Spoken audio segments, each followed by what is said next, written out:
back to the stage. You love him. It's Bassil. Come on.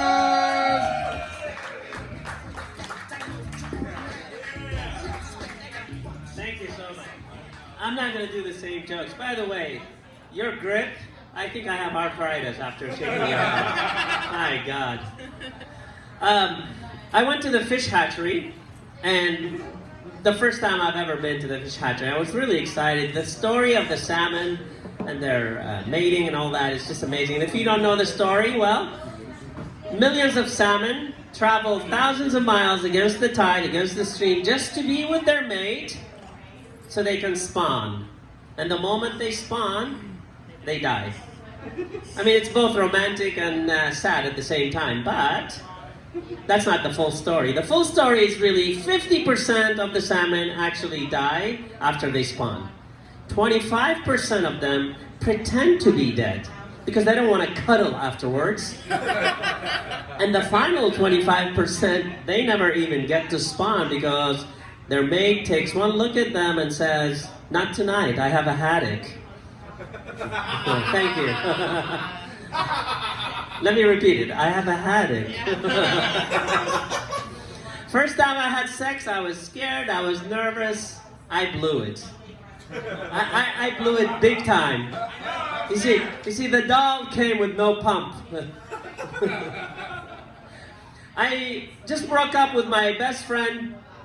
You know, after 30 years of being friends with him, I said, you know what, we're done. You're just too pessimistic, you're just too negative. He complains about his wife, his job, his kids, his everything. Finally, I said to him, you know what, I don't want to be around you. He said, well, we all complain. I said, yes, but the difference between you and me is you always see the glass half empty. I always see the glass half up your ass. So he said, that was the funniest thing I've ever heard, Bassil.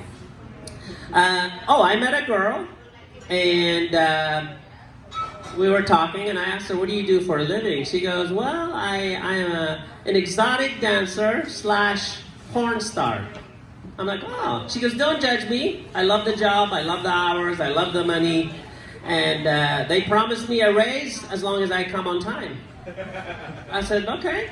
She goes, but a couple of years into it, I got sick and tired of the whole deal. I quit the industry. I got a 9-to-5 job, weekends off, and I found God, and now I go to church every Sunday. I said, wow, that's a big leap. She goes, yeah, but my boss wasn't nice. The hours were grueling and the pay wasn't good. So I quit my job, I went back to the industry, but I still go to church every Sunday.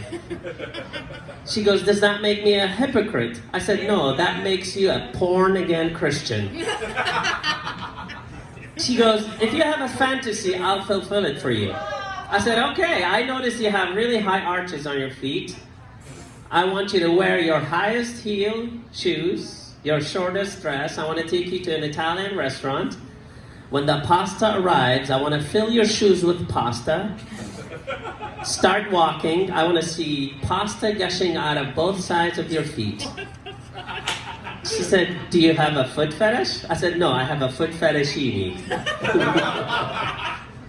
What else? Let me remember things here. I just celebrated my 59th birthday. Never had a drink, never smoked, never done drugs in my life. And I don't drink because, drinking makes me do stupid things, I'm sure. Never smoked because it's damage for your health and wealth, and I've never done drugs because I have a fear of heights. And so, as I'm getting older, I got a call from my doctor. He said, hey, it's time for your colonoscopy. I'm like, oh no, please, let's not do this. He goes, Bassil, I'll walk you through it. It's very easy. We take KY gel, small camera with a long tube. We insert it up your rectum. The camera takes pictures and video, and we take samples, and we give you the results.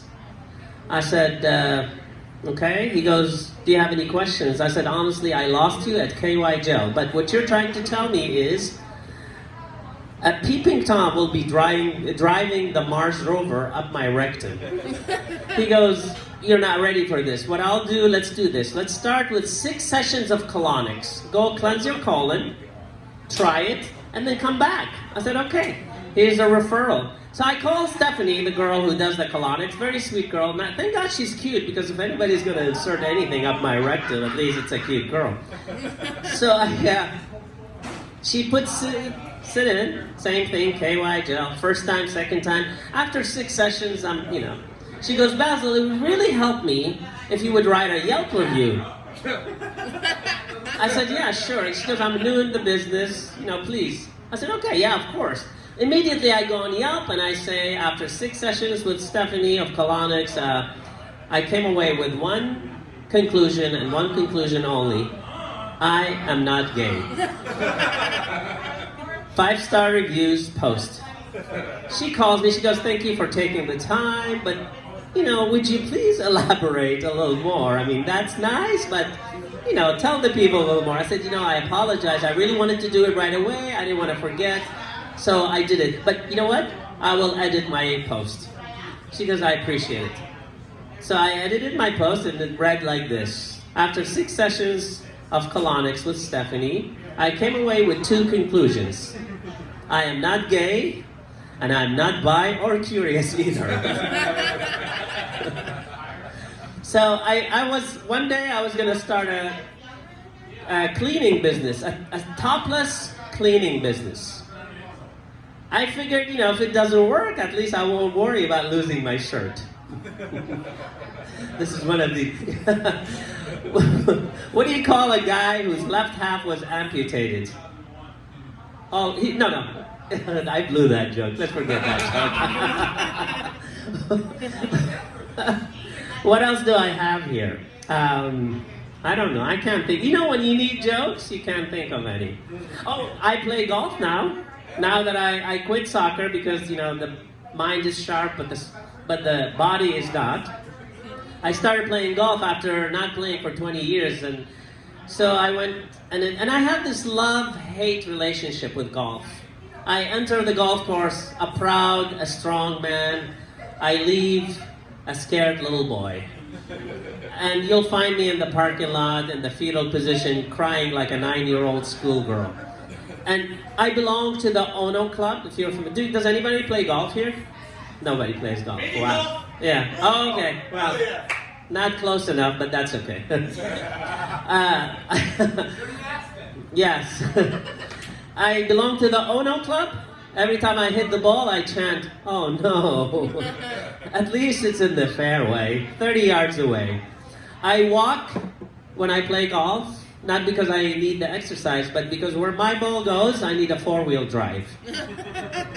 I actually play political golf. When I hit the ball, I either go way to the left or way to the right, never in the middle. I'm accused of playing Chinese golf. Sometimes I hit it pin high, but most of the time Shanghai. You get it, thank you. I need your number, by the way. I have a pool that needs cleaning.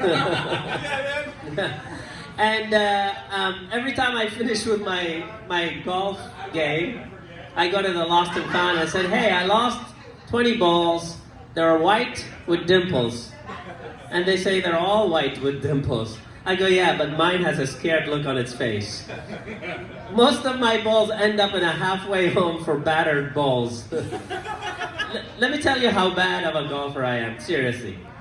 I was invited to a golf tournament / barbecue. I go home, my wife said, how'd you do? I said, honey, I did so bad, I didn't make the cut. She goes, honey, not everybody makes the cut.